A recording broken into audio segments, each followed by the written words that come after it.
It's the Great Model Railway Challenge. Toot toot! And guess who's been caught rolling his bogies? Guess who's picked up a tender behind? Well, that's because we're driving a train. A train. Where are we going, Tim? Straight to the semi-finals. Yes. Hey, give me the big horn. You reckon? Oh, That's the big horn.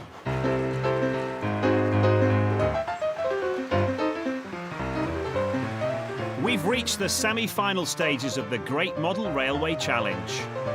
There's much more to come from these guys. During the heats, our teams of modelling maestros have blown us away with their speed, creativity and engineering expertise. Ignition!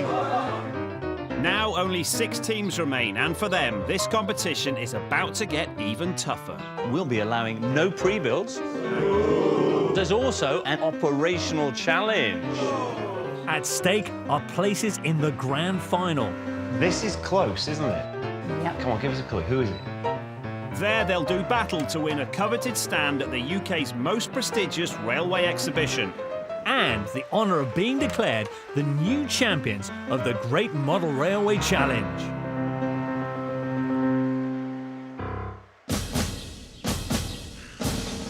Only 2 teams will journey onwards from this semi to the grand final. For the others, it's a one-way ticket home. The 3 train crews who'll have to steer their model locos through this perilous junction are Railmen of Kent. This family team from the Garden of England rose to the occasion in their heat with a blooming good layout. They're packed with budding modellers and their resolve hasn't wilted. We might be here as a family, but we're not here for a picnic or a good day out. We're here to win the competition. hoping to derail the railmen will be Who's Counting Rivets. They took us on a hair-raising tour of the Earth's core during their Uncharted Territory-themed heat, but faced criticism for failing to deliver on some of their animations, an error they don't intend to repeat. This time around, we're way more organised. We're going to make sure that we get everything sorted properly. The dinosaurs have escaped! Everybody get out! Muddle and Go Nowhere reached for the stars in their heat with a psychedelic vision of Mars. Pipped, somehow, to first place back then by Team Grantham, they secured their semi-final slot as the highest-scoring runners-up, and they're hoping they won't be second best this time. We certainly want to win the whole competition. We think we're good enough, so we're going to step up to the plate. The three teams will have only 3 days to build a layout that they think best depicts the semi-finals theme. Blockbuster films. Teams, welcome back to the Great Model Railway Challenge and congratulations on achieving a place in the semi-final. But there is some bad news, we're sorry. You'll all have to begin the semi-finals with nothing on. Ah, naked! Just the layouts, Tim, because in the semi-final, there's no pre-builds allowed. So if you have anything on your tables right now, never thought we'd say this, but... Get your kit on. Easy, Tiger. Indeed. Now, your theme for this semi-final is blockbuster movies. Now, 2 of you teams will be progressing through to the final, and you have 3 days in which to complete your layout. You've been here before. Your time starts now. Go for it. Good luck.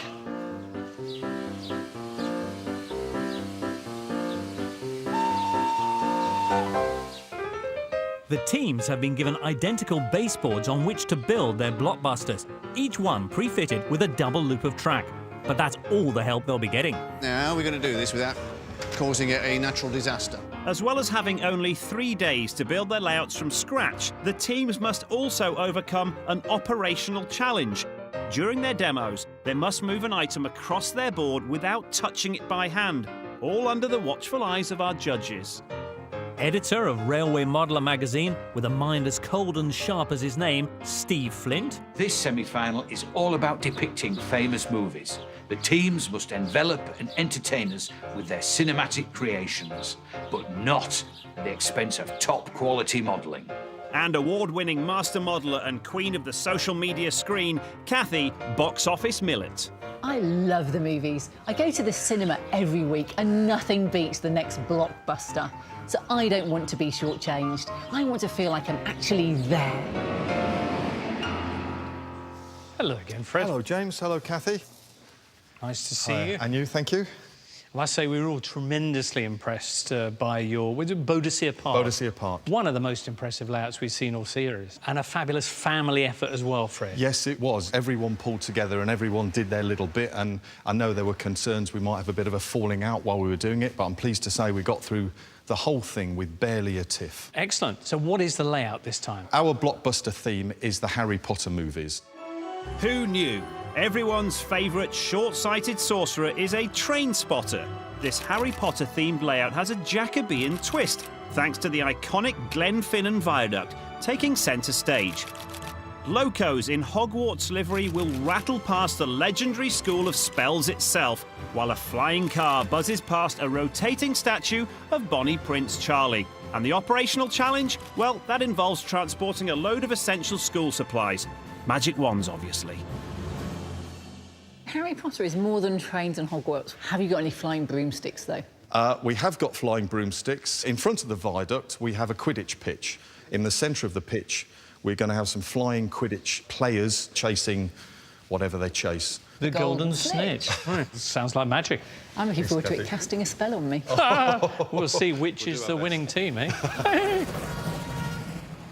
Matt. Hello, mate. How are you doing? Hi. Good to meet you again. Muddle and go nowhere, the wild card. How does it feel to be called the best losers? We're quite happy with that, actually. Really? Yeah, we were really proud of our layout. Well, you should be, because actually, points-wise, you guys were as good as many of the other winners of the other heats, so you deserve to be here. What are we going to see this time with the theme being Blockbusters? We thought we'd go with a James Bond theme. The muddlers are hoping to leave the judges shaken and, yes, stirred with a layout featuring the trains from Bond movies Octopussy and GoldenEye, with the latter colliding with a tank, just like in the movie. They'll also have a car chasing a train along the tracks and a bus careering into a crowded town square. And if that doesn't scare the living daylights out of you, the operational challenge will see old Thunderballs himself jump into a swimming pool from a moving train. 007! This 4mm sized James Bond is going to leap onto a train. Yep. This sounds amazing. Have you ever been called Mad Matt before? I've been called a lot of things in my time, actually. Yeah, that's probably one of the politer things. Right, it's very ambitious, and if it works, it'll be amazing, but if it doesn't, it'll be catastrophic. That's reasonable, Steve, isn't it? Let's hope it's amazing. Yeah. We'll Good do our luck. best. Hello again, Guion. All right. How are you? Yeah, good, yeah. Excellent. Right. Is there any lesson that you drew from the heat? Yes, we put a lot of effort into really stepping up on our organisation, because we were constantly running back and forth, not knowing where everything was. So what are you going to be doing this time? We're doing Jurassic Park in a model form. For example, we'll be loading a cow as part of operational challenge to be delivered for the dinosaurs to be eating later. It's feeding time at Jurassic Park, and we're all on the menu. While a hapless keeper says hello to the business end of a velociraptor, a T-Rex will break through an electric fence and try and munch petrified punters in animated tour vehicles. Young Timmy, and that's not me, will be electrocuted while trying to escape. The cow will be lowered into the velociraptor pen for afters, and another cow will end its days in the jaws of T-Rex as a climax to the operational challenge. Anyone for coffee? What do you think, Kath? As a judge, if you promise you're going to put something on the layout and you don't put it on there, you will lose marks. We're confident we're going to make sure everything is on there. Kathy wants to see her raptors. Nice one, Guion. Yeah. Looking forward to that. Brilliant, thanks. The teams all started this semi-final with an identical track plan to ensure a level playing field. But now we're underway, there's nothing in the rules to say they can't move the goalposts. They're free to modify the baseboards in any way they see fit by adding extra track and additional layers, which would give their layouts the verticality that our judges have come to expect. It's the semi-finals, the competition is getting tougher, so we've got to start with a solid foundation, especially with our secondary level. To get into the final, we have to be absolutely spot on. We have no room for error, so we have to bring our A game. The Rivets may be confident of an A on their report card, but over on the Railman's layout, it looks to be a case of must try harder. I just found a point where the rail wasn't sat in the joiner properly. It's all pinned, none of it's fixed, so we can adjust. I tried to be careful and checked as I'd done it. It's like the old carpenter's adage, it's measure twice, cut once. But obviously I'd missed that one, unfortunately. If we don't get smooth operation on that, we've got a problem.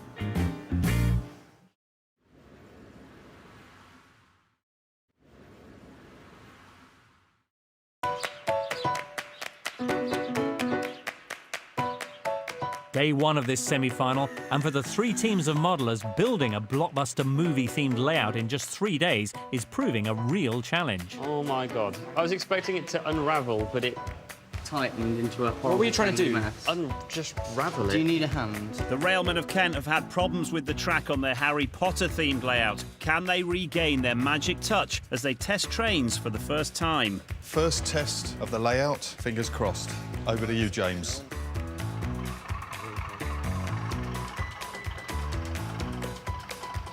You happy with the curve, Chris? That's a nice sweep, isn't it?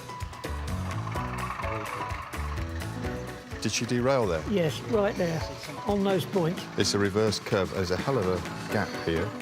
There's a couple of bits that I thought I'd fix, but there's a little derailment, so I'm going to go back and have another go now. While Fred battles his disorderly track, his son John is going toe-to-toe with a terrifying eight-legged freak. It's a magnificent representation of Aragog, the evil denizen of the Forbidden Forest that you're putting together here. So what's this made from? So inside this is a polystyrene ball and an egg to make up the thorax and abdomen, and it's covered in modelling clay and then painted, and it's got this fur on. Ugh. But I am, in fact, like, arachnophobic.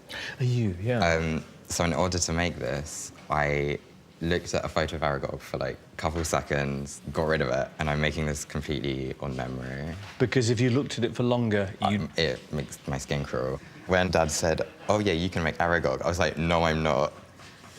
But I kind of had to give in because someone had to make him. It might resolve your spider issues, or it could plunge you into some kind of hideous psychological trauma from which you'll spend years in therapy trying to emerge. But it'll be worth it, you know, for the Great Model Railway Challenge. I think it'll be worth it for the railway. Me too. While John battles with his hairy-leg nightmares, Who's Counting Rivets are in dreamland. Thanks to their cutting-edge tech, their Jurassic Park layout is rapidly taking shape, and they're already ready to test track. Guion, I feel like I've walked into a computer shop here with all this technology going on here. Look, we gave you this roundy, boring track.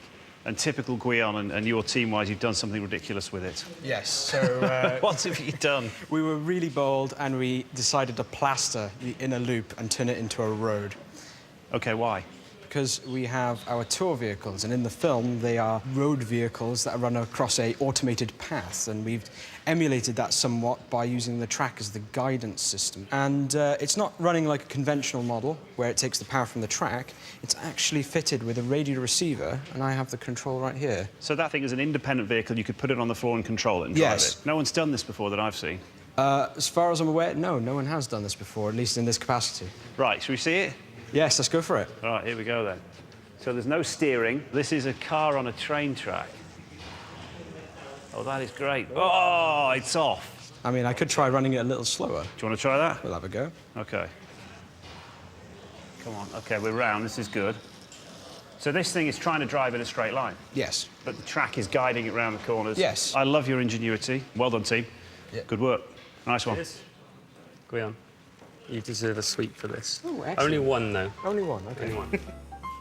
Also well on the road to modelling success are Muddle and Go Nowhere, whose additional track is now laid. Shall we give it a test then? Well, I think we're better at it.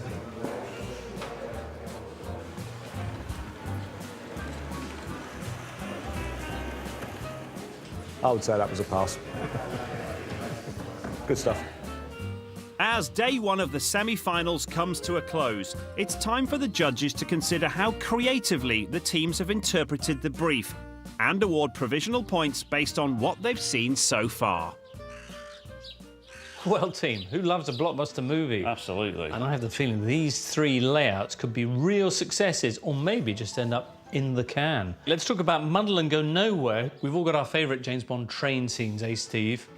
I think there's a bit of true railway modeller expertise coming out here because they're basing their theme on something that actually happened on the Nene Valley Railway, where those Bond movies were filmed. So these guys, as well as giving us entertainment and animations, are actually taking something that actually happened. So what score are you going to give them? I'm going to go for a 4.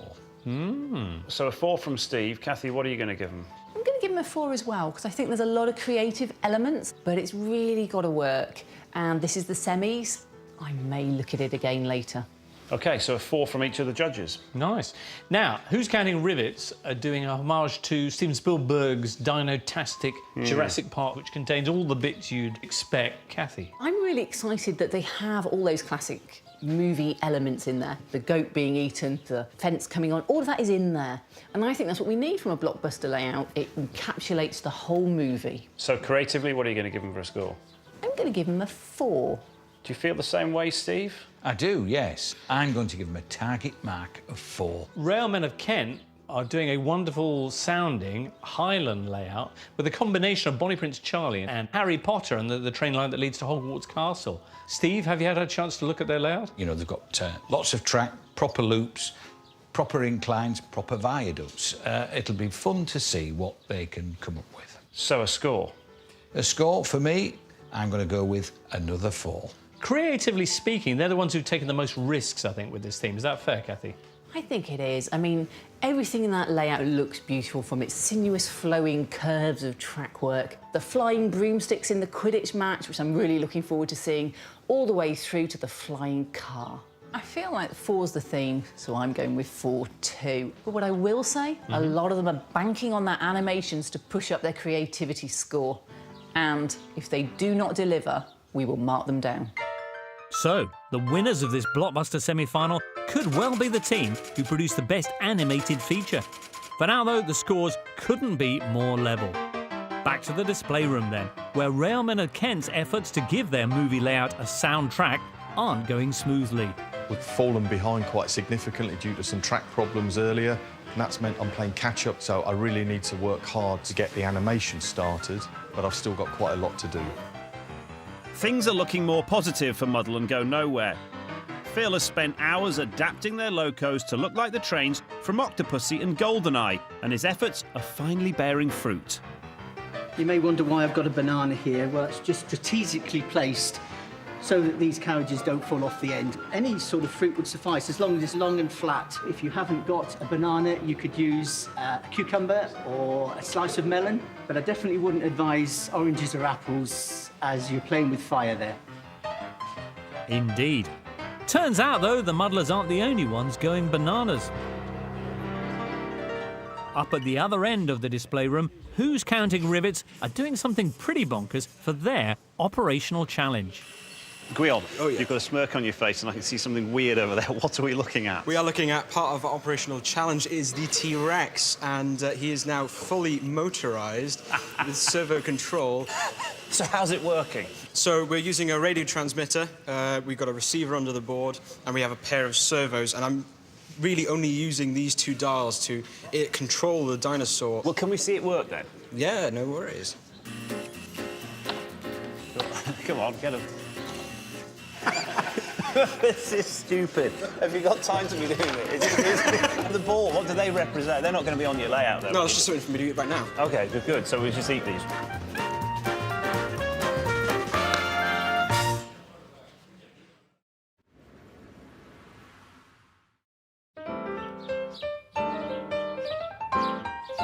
One day into our blockbuster movie semi, and so far, between the Bonds, the Wands and the Megalodons, we've got 3 feel-good productions and no dramas or weepies. Still, you're never far from an epic disaster here at Fawley Hill, so what will today's rushes bring?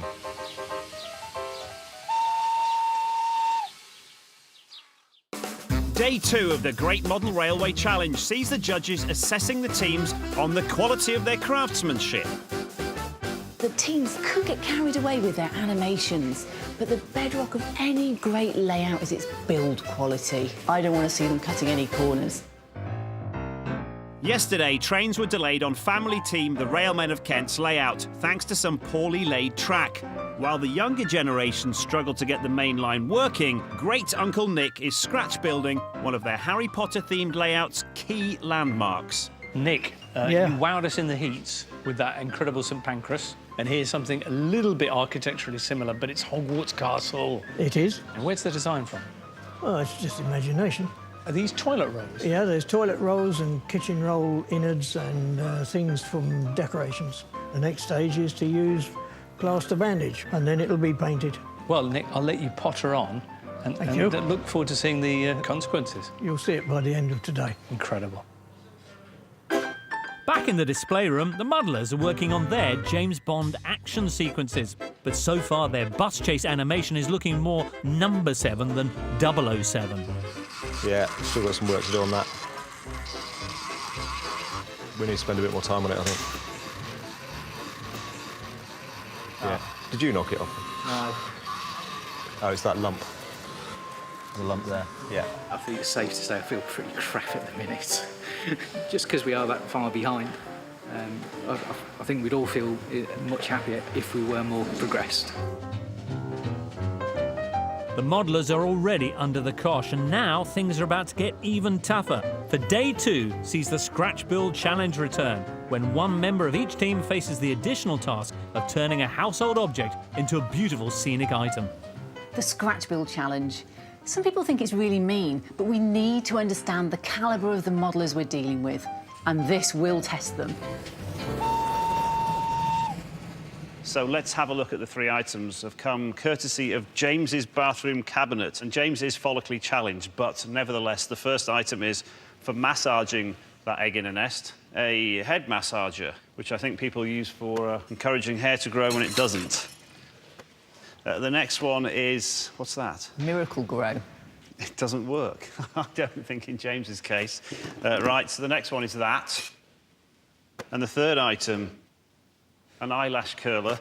We want to see as many of these incorporated into your layout. We'll mark you at the end of the day. 2 points on the table from Kathy, so dead important. Go for it. Good luck.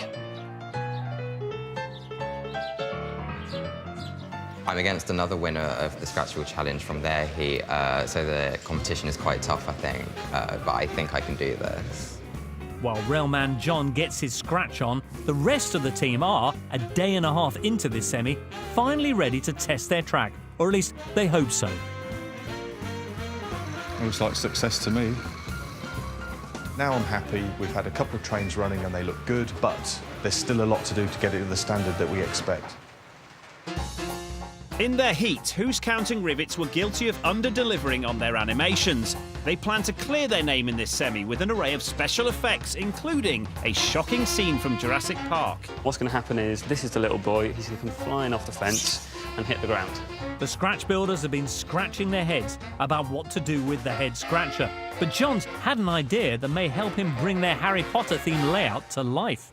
I'm going to use the wires from the head scratcher to hold up the Quidditch players, which will be spinning in the middle of the Quidditch pitch. I have to get them animated, which is going to take up quite a bit of time. So it's a bit risky, but I'm really hoping it works. Clever. Meanwhile, Charlie of the Riveters has made a fossil suspended in amber. I've taken the bottle of the plant food that we were given, tipped it all out, cut the bottom half of the bottle off so we could use the orb of it. The liquid that was inside, I watered it down to make it a nice, lighter consistency, so that when the lights are turned on inside, it glows up nice and bright. Things aren't looking quite as sunny for Chris, who's still in the dark about exactly what to scratch build. I'm still scratching around to sort out what I'm going to do with the plant hair restorer. I've got an idea, but I need to go and do a bit of sawing outside to finish it off. It's gone a very, very askew disaster.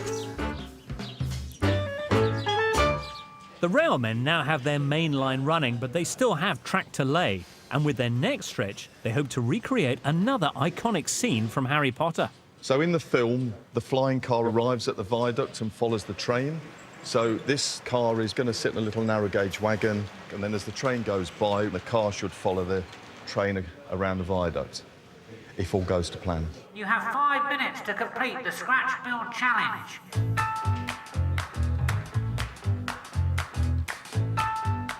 Matt, where's Chris?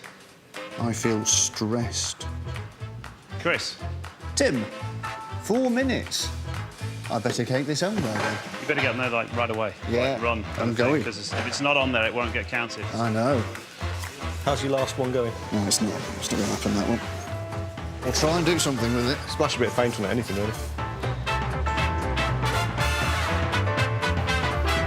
13 seconds to get it on the layout, and if it's not on there, 9, 8, 7... Landed.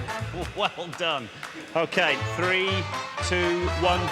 Everybody stand back from their layouts. The Scratch Build Challenge has concluded. Right, John Voight, Scratch Build Challenge, 3 items. You've got the eyelash curler, you've got the head massager, and you've got the plant food stuff. Where have you hidden them? The wires from the head massager are holding the Quidditch players in the centre, and this is animated.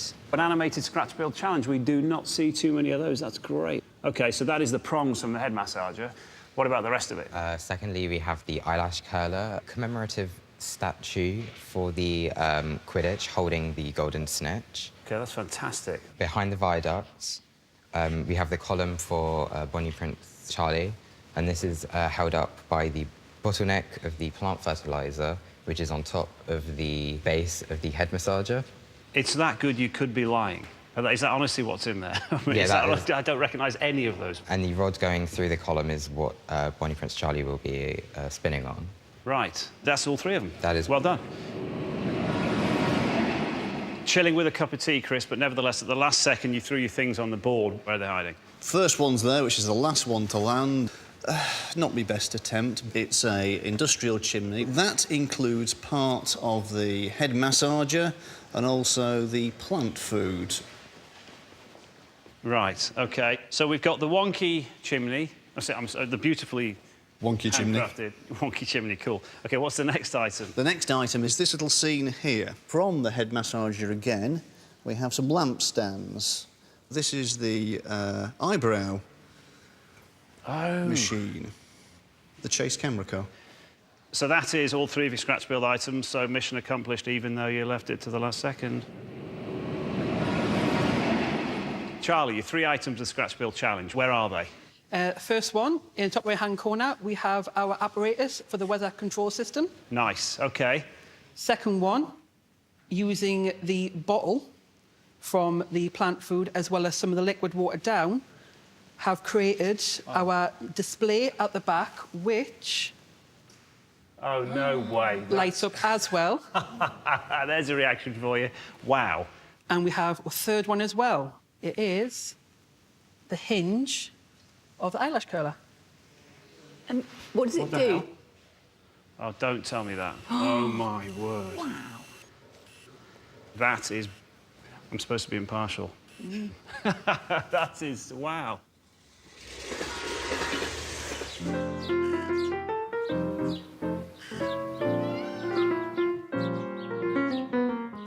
This is getting exciting now with the Scratch Build. Some really impressive stuff out there. But let's start with Team Muddle and Go Nowhere. Did they go anywhere with it? I love that little movie set with the lights. I know they were bringing those anyway, but the stands, the boom and the jib crane, they all look really impressive. And the chimney, I don't want to go there. He had clearly rushed it.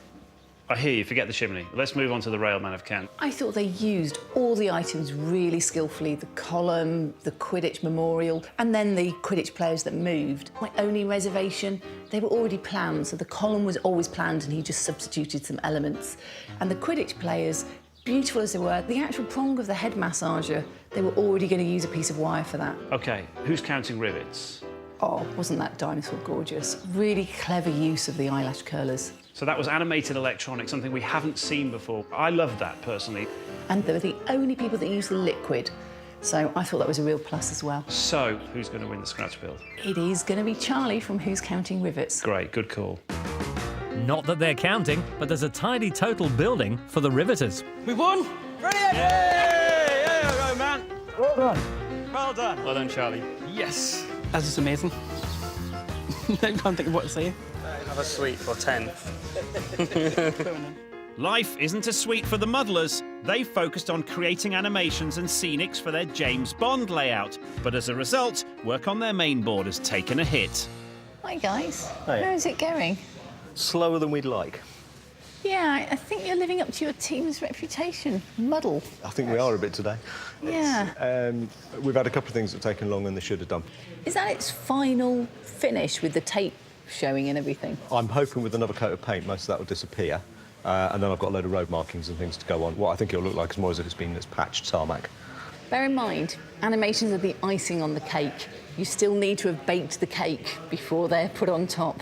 Yeah. So just think about where you're spending your time.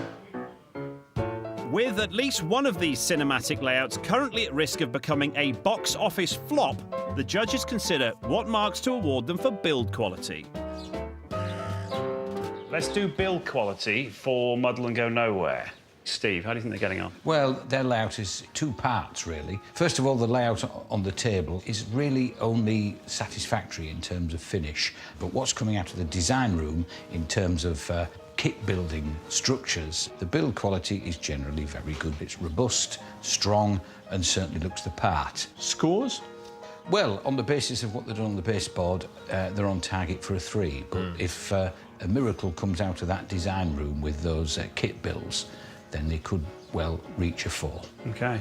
Generally, I'm worried about some of the quality of what they're doing. If you look at that big road down the centre, it's a central feature and it's got tape just stuck down.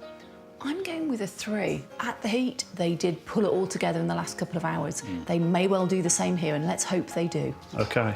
Let's talk about Railmen of Kent, then. I love what they've done with the levels on this layout. They've got their gradient on, and there's just beautiful curves. I think the only thing I would say is it's a bit too clean. I mean, all of the grass is like it's been cut to a bowling green. You know, It's all beautifully, immaculately cut. But in reality, grass never looks like that. It's got a lot more lumps and bumps. This is magic grass, though. This is the Quidditch pitch, for example. It's also Scotland. That's a reasonable comeback, yeah. Fair. Right, let's grab some scores for the Railmen of Kent. What are you thinking, Kathy? I'm thinking a 4. The quality of what they've done is excellent. For you, Steve? And it's a 4 from me. I mean, there's some really good stuff coming out of the design room from Nick as well. And the viaduct in particular, a depiction of the one at Glenfinnan, is looking really good. Very impressive. OK, the Riveters with a very impressive layout and a very different approach because they've really tried to make this one come alive by using details. Build quality, what are your thoughts there, Steve? What I think will set this particular model railway alight is all the little animations, all powered by some electronic wizardry under the board. I mean, years ago, we would have done that with wire linkages and bits of string, but these guys have taken microcontrollers and mini computers and servos and put them all together and made all these little things move. So should we do scores for these guys for build quality? From me, it's a 4. And it's going to be a 4 from me too. Ooh. I really appreciate how well they're doing on both the animations and the track and scenery. It's tight then, but those scratch build points currently giving the Riveters a slender lead over the Railmen. Muddle and Go Nowhere lie in 3rd place, but with the crucial demonstration round still to come, there's plenty of time for them to save the day at the last minute in classic Bond fashion. It's really been a high-pressure day. It's been quite stressful for everybody, but we've tried to keep everybody calm and motivated, and the layout is starting to look really good.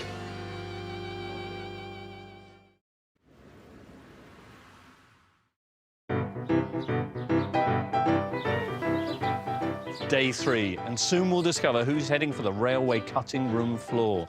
Could it be Rivets? Their Jurassic Raptor chapter's looking good, but will it end with big wrecks? What about the Muddlers? Will their James Bond layout leave judges unstirred, like the great man's Martini? Or could it be Potter Botherer's Railmen of Kent? Will they finish as red-faced as a sunburnt Weasley? It's all to play for.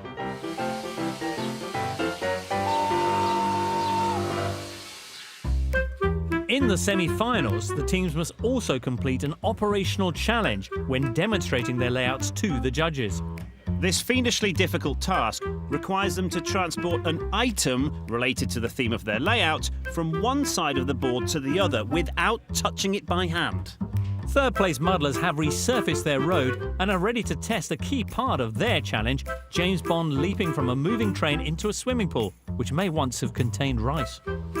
This is really, really finicky to set up. It's got to be right to within the millimetre. Fingers crossed. He's leapt aboard. He's going to detrain into a swimming pool. There he is. Yeah. Good work, man. The operational challenge on the Railmen's Harry Potter layout involves them transporting a crate of magic wands across the Highlands. But if Fred drops his load prematurely, his hopes of reaching the final will be scotched. The only thing I'm nervous about is when I lift the load, that it spins and doesn't sit neatly on the wagon. Right, so now we move it across. See, there's the little bit of spinning coming. That's not good. Please don't fail this. OK, we don't intend to, but we need to get it sorted. With their operational challenge tested, the rivets can focus on delivering the box office special effects that will bring their Jurassic Park to life. In our heat, we overpromised and we failed to deliver. So with that in mind, it's essential that we make sure that our animations work spot on and perfectly. So the scene is the T-Rex has escaped, the dinosaurs are out, the raptors are out, they're running wild around the park, and they've now got to get out of there. The dinosaurs have escaped! Everybody get out! That's it, and now escape, run away, fly away. Excellent. We want to make sure that all our animations really evoke that sense of Jurassic Park, the key important moments, and that they all work really well. So people will go, yes, I recognise that scene. Alarm! You have 15 minutes to complete your layout. Right, let's not waste it, team.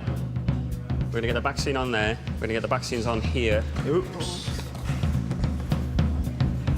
Just having difficulty getting Bonnie Prince Charlie to fit inside the final spigot. That shouldn't be doing that. We're just going to position the load now, ready for the challenge. Lower it down, yeah? Don't put anything on the track now. Yeah, put the sign on. Beautiful. So we've tested that one. We've tested that one. 2 sheets of acetate stuck to the platform would stop it spinning. Acetate. Eyes up. One last go, and if it doesn't work, we'll drop it.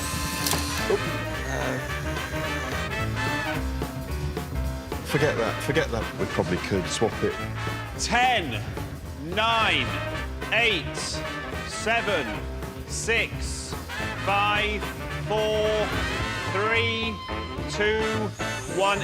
All of you, please put down whatever you've got in your hands and step away. Every single... Oi, that's it. Give yourselves a huge round of applause for completing the semi-final of the Griffin Model Railway Challenge.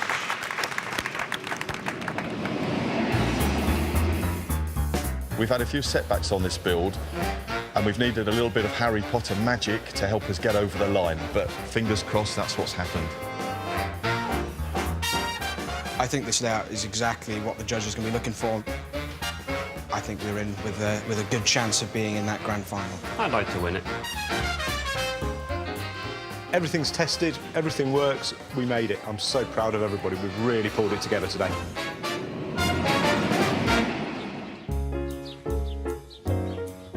Production has been grueling, but the team's blockbuster movie layouts are finally wrapped. An audience of modelling buffs are here for the premiere, and so, of course, are the critics. The teams have promised us creative animations, but if they've promised them, they need to deliver, and they need to function flawlessly.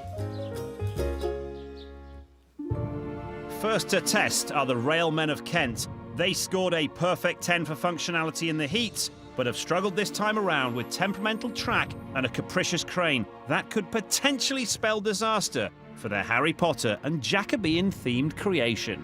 Fred, Railmen of Kent, you present Harry Potter and the Anorak Prince. Yes. Your homage to J.K. Rowling's celebrated series. Before we get into the details of this fantastic-looking layout, how have you found it coming back here and putting this together from scratch? We've really enjoyed it. We set ourselves some high standards after our heat layout, but at times it's really pushed us to the limit. Well, we hope you get a place in the final, and you never know, if it goes well, you might just slither in. Oh! All right, then. Well, expecto train set. Thank you. OK, so in the centre of the layout, we have the Quidditch pitch with the animated flying Quidditch players. I see they've got 99 problems, but Tim? The snitch ain't one. Yeah. Oh! Stop it. Part of the layout is imagining that there's such an expansion of pupils and goods going to Hogwarts Castle that they've had to expand their rail fleet beyond the normal Hogwarts Express. So each house has a coach to bring the pupils to school, and they have their own goods train to convey the cloaks, wands and spell books up to the castle. So at the rear of the layout, we have the spectacular Glenfinnan Viaduct, right, with the locomotive on it. Ooh. And we have the flying Ford Anglia following the train. And then Bonnie Prince Charlie spinning to watch the train go by. Now, there is one thing that we're all waiting to see, and that is the operational challenge. Yes. getting the impression it's something to do with this JK rolling stock down here. Now, I know you guys have had issues with this in the sort of last hour, and it wasn't working. It wasn't, that's right. So we've made some tweaks to it. Fingers crossed, bit of magic, that it will work for us now. Right, so this is it. It's almost over the top of it. It's still spinning around, which was the issue before you changed the load. And here we go. This is the issue. Will it down it? And disengage. Okay. Yeah, load is on. Off. Okay. Okay. We need to spin Ladies it and on. gentlemen, it's only loading. Right, that's the first hurdle. Off goes the train. This should be the easy bit. This should be the easy bit, yes. And what you're going to deliver over there underneath Hogwarts Castle. The secret here is to accurately position the wagon under the hoist. To get that hook through the eye. Yes, it's quite precise. It's quite precise, yes. You've overshot a little there, Nick. You just need to come back. No, the other way, the other way, the other way. Whoa. There, whoa, whoa. Yeah, right, it's on, it's on. Whoa.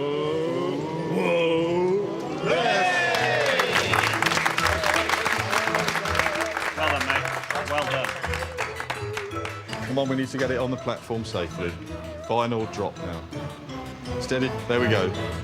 Ladies and gentlemen, the railmen of Kent. Well done.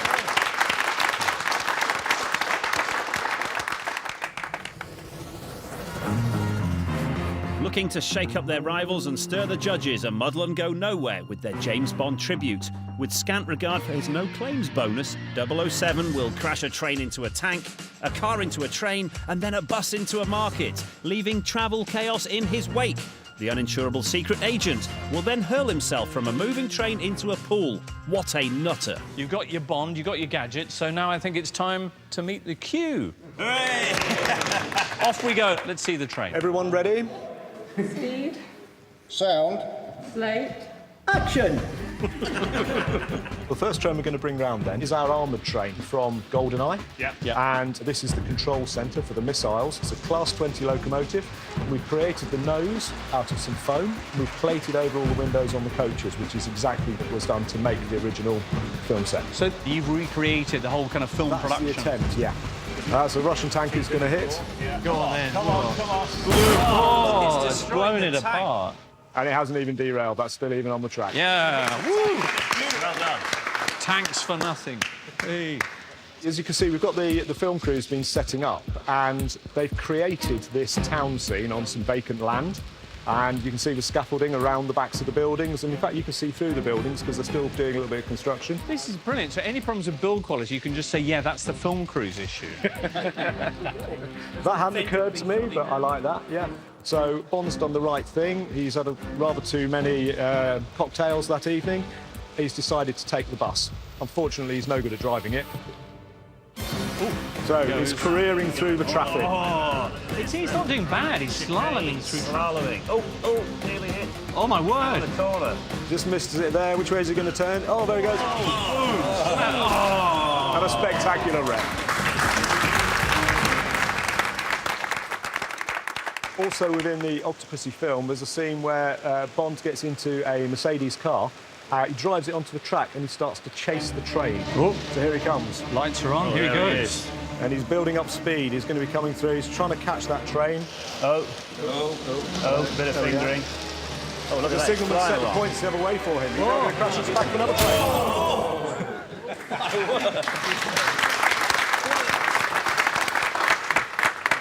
Now, the operational challenge.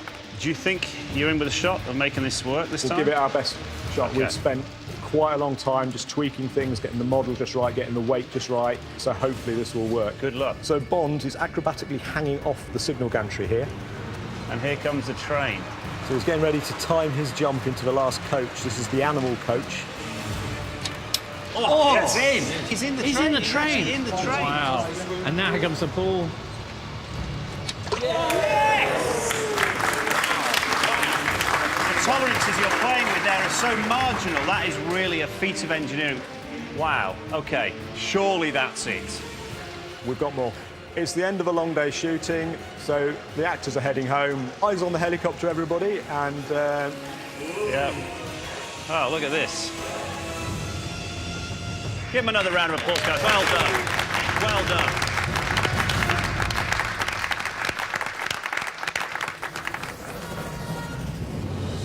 Finally then, welcome to Jurassic Park. The Riveter's homage to Steven Spielberg's famous fossil franchise features realistic-looking dinosaurs brought to life with cutting-edge modelling technology. Clever boys.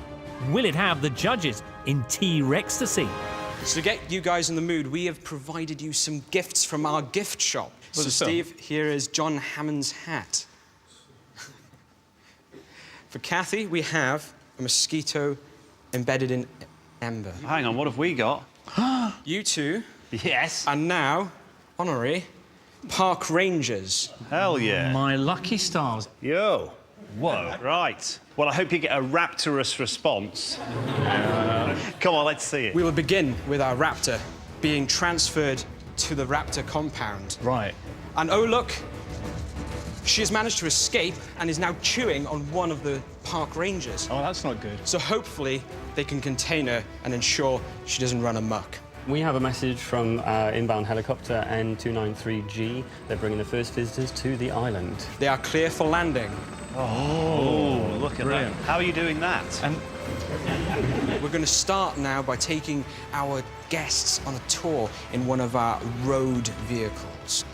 So this is a radio-controlled car running on a train line. Now approaching the Triceratops.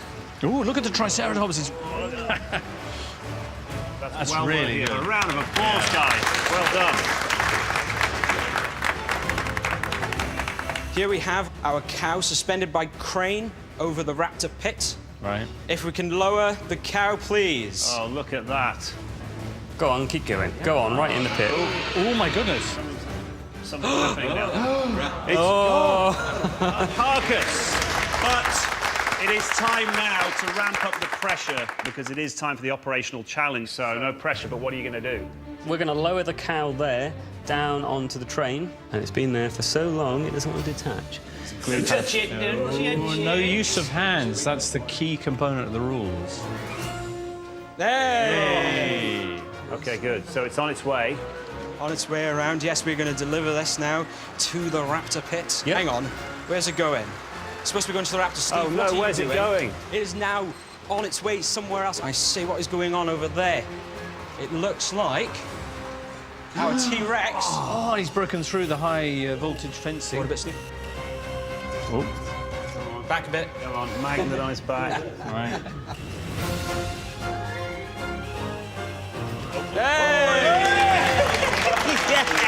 Our T-Rex is now going mad. He's not happy, and he's going to ram the wagon off. And we've kind of lost power to the whole park. And we need to reset the breakers one by one manually. Tim, would you go through the breakers and just slowly reset them? So the visitor centre, first of all. Visitor centre, please. Hooray! The helipad. Hooray! The T-Rex fence. And now the perimeter fence. But there's a guy climbing over it there. In 3, 2, 1.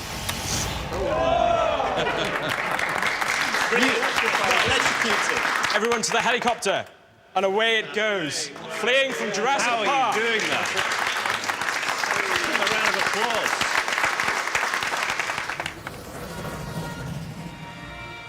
There's really tough competition. I think we've all gone into it to win. We've all taken really different approaches to it and made the best man win. It would mean everything to myself and the team if we could get a place in the grand final. We worked so hard to achieve this amazing layout. It's all down to the judges now to see who goes through. Fingers crossed. I can see that this is a really tough competition, and I think the judges have got a really difficult job.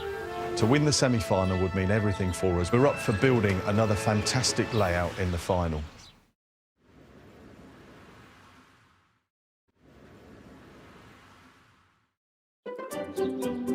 All three teams have performed faultlessly during the demonstration phase of this blockbuster-themed semi-final.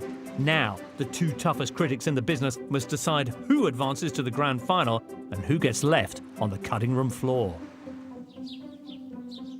Wow. I don't know about you two judges, but Tim and I were absolutely blown away. Perfect. By the whole functionality and look of those three tremendous semi-final layouts. But now, Mr. Flint, we expect you to talk. What did you make of, first of all, the muddlers? The muddlers, everything worked 99% on there. That 1% was perhaps the tank didn't explode as effectively as it could have done, and the Mercedes just needed a little bit of a push along just to get it over one of the points. But 99% fantastic. That bus that went careering down the bridge around the Market Square, boom. Yeah, and I can believe he's a drunk driver. I mean, the amount of martinis. Yeah. It was really good. I love that piece. OK, what about then Railmen of Kent pottering around that wonderful Highland landscape? Steve, your thoughts on functionality? Well, again, everything worked, didn't it? The flying cat, the Quidditch people whizzing round in the middle. And they had 2 trains at least running simultaneously, and they continued running round the tracks. It's a great model railway challenge. They met the criteria really well. The viaduct was absolutely fantastic. You know, a true depiction of Glenfinnan Viaduct at the head of Loch Shiel. It really took me there. That back scene that Uncle Nick had done, it was beautiful. It just took you there to the Scottish Highlands. All right, well, a bit of riveting chat then, Kath, with Who's Counting Rivets and their really good Jurassic Park. Did everything work here? It did work, yeah, faultlessly. What I really liked about the layout were my top 3 favourite scenes are in there. The T-Rex going for the goat, and then there's a lawyer on the toilet. Classic scene. I really like just the visitor centre with that big opening when the gates open and they go in. That's a stunning start, and you think, what is this going to be? And then, I mean, the Raptor Pen, such a classic opening. And they really enjoyed themselves, Steve, didn't they? They did, certainly did, yeah. But I'm just going to be a wee bit picky, because that Land Rover wasn't very smooth as it came down the hill. No, apart from that, all the animations just about made it 100%. Fantastic. I guess it's time to find out who's going to get their licence revoked, eh? Who you're going to expelliarmus. Yeah, who might be a Tricera flop? Good one, Tim, good one. Right. Good luck, guys. Come on, Nick.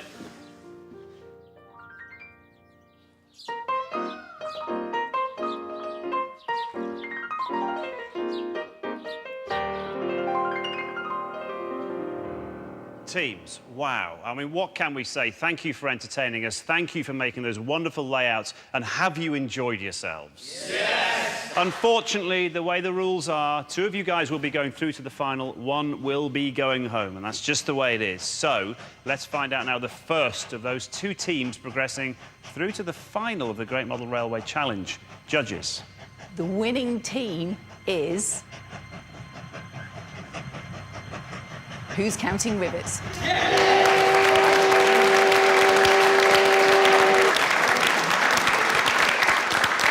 done. It was the hats, the hats. And going through in second place...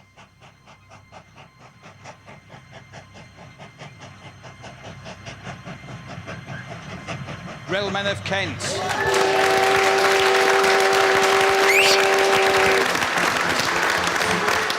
All 3 teams scored a perfect 10 for functionality. Sadly for the muddlers, their 007-themed world was not enough to overhaul their rivals' earlier lead. Who's Counting Rivets gave us Hollywood standard animations. They continue to surprise and amaze us. I can't wait to see what they do in the final. I'm feeling fabulous. Not only are we in a place for the grand final, but we were first place in the semi-final. We have to now go for gold. Railmen of Kent, terrific. The operational challenge worked faultlessly, a superb scratch building. They really deserve a place in the final. It would mean a lot to the team to win it. They have put an awful lot of work in over the heat and the semi, and now we're definitely going to go full out to win that final. Wow. Well done. Next week, our destination is the Grand Final. For the 4 remaining teams, the toughest test of all awaits. Oh, look at that! Setting fire to their layout. Traditional modelling will be pitted against the latest technology. But when we reach the end of the line, only one team can reign supreme. The winner is... And that final departs next Saturday at 17:40. Now, why would a Roman hub be built on the North African coast? The mystery of Rome's sunken city is brand new tomorrow at 8. Next to another Roman hub, Londinium, built on the mighty River Thames. Navigate its history then and now in just a moment.